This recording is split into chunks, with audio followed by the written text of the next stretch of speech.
Welcome back to Sporting Icons. Like the video, drop yourself a comment, and of course subscribe. Eubank Jr has put on his Twitter page about Kell Brook quitting. With only 2 rounds to go, he'd give up his title. Bit harsh, don't you think?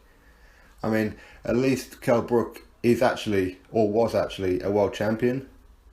Eubank Jr has had plenty of opportunities to become one, but bottled it each and every time.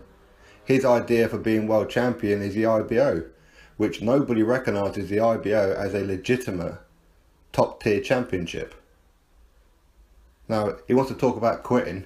Well, against Billy Joe Saunders, what did you do in like the first 6 rounds? Absolutely nothing. And you don't take on any top tier opponents. Could have had a fight with Billy Joe Saunders to avenge your defeat. Didn't do it. On several occasions. Triple G offered stupid money, but didn't do it. Yeah, he talks about all these big fights, but yet he doesn't give the fans what they want. Now, don't get me wrong. Junior is a quality fighter. He's fantastic. He has punching speed and stamina of a damn horse. He's just phenomenal. But he never steps up. Why? Because he's afraid. I mean, any real champion with championship in his heart would want to avenge a defeat. And he had plenty of opportunities to avenge this against Billy Joe Saunders. And he may well have done that. He may well have beaten Billy Joe Saunders. But he bottled it. He outprices himself. He thinks he's a pay-per-view attraction on ITV. It's pitiful. I mean, to put on a pay-per-view against Errol Quinlan for an IBO title is an absolute joke. So far, he's a fraud. He's British level at best. That's all he's proved. But even then, when he had the opportunity to defend and keep his title against Tommy Langford, he didn't do it. He come up with a tennis elbow injury and vacated his belt. Then went after the IBO. Who cares about the IBO? The IBO is worth nothing. It's not a bargaining tool. If you want to fight Triple G, or if you want to fight Billy Joe Saunders or James DeGale or whoever, the IBO is not a bargaining tool. Not one fighter gives a monkeys about that belt. Not one. I know there's a few fighters out there with that belt, but guess what? They also have other belts. Like Triple G, he has the IBO, but guess what? He has a WBC in that as well. Floyd Mayweather used to have the IBO, but he also had other belts. Same with Ricky Hatton. Anthony Joshua has the IBO, but guess what? He also has the IBF and the WBA as well. Nobody considers himself world champion when they have the IBO. And to come on Twitter and mock a man for losing is an absolute joke.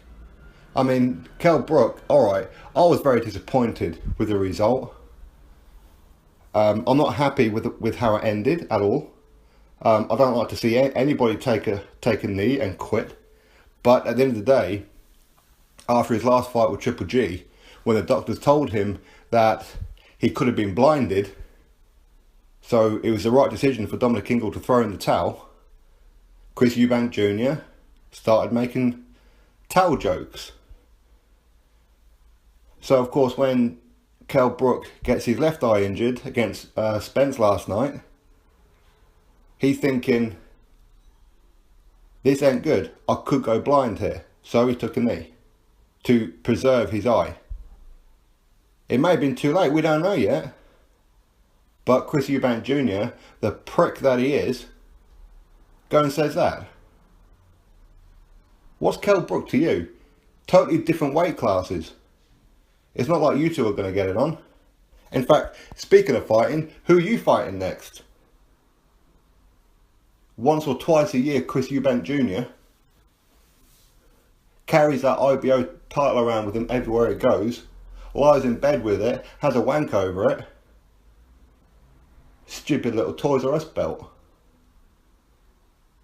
As I said, I think Chris Eubank Jr, he could potentially beat Triple G. He could potentially beat Billy Joe Saunders. Maybe James DeGale on that as well, or George Groves. He could theoretically do it. But we'll never know. Because he's a daddy's boy, and daddy makes the arrangements for the contracts, even though he's not savvy enough to do it. He prices him out, which shows that he doesn't want he don't want the fights. All he wants is to have that little toy belt around his waist, pretending it's something that no other fighter in the world gives a monkey's about, and then goes on Twitter and chastises every other fighter. He did the same with James DeGale. James DeGale lost his front teeth, or, well, they weren't his real teeth, they were implants anyway, but he lost them, and he comes out and says, I want the rest of James DeGale's teeth, and laughs about it. And now he's doing it twice with Kell Brook. What's his problem? Are they not your countrymen? Are you not proud to be British? He keeps talking how he is, yet he chastises every other British fighter out there. He's an absolute clown. He even says, I want to fight Tony Bellew. On what planet are you going to fight Tony Bellew? On what planet do you have any chance of getting past the first 2 rounds with Tony Bellew? He's too big. You are too little. He would squash you like a grape. Now, it's alright to be humble in defeat, but shouldn't you be humbled towards the loser as well? Shouldn't you be humbled towards the winner? The fight is finished, it's taken place. All the build-up crap is over with. Not many other people come out and chastise Kell Brook for taking a knee. Not many other boxers, unless they're real haters and jealous. Chris Eubank Jr, you're a damn fool. You haven't even announced a fight yet you're still carrying that belt around like it's a damn newborn baby. You're an absolute clown. And when you actually do something of note, maybe then we'll take you a bit more serious. Daddy's boy, little bitch.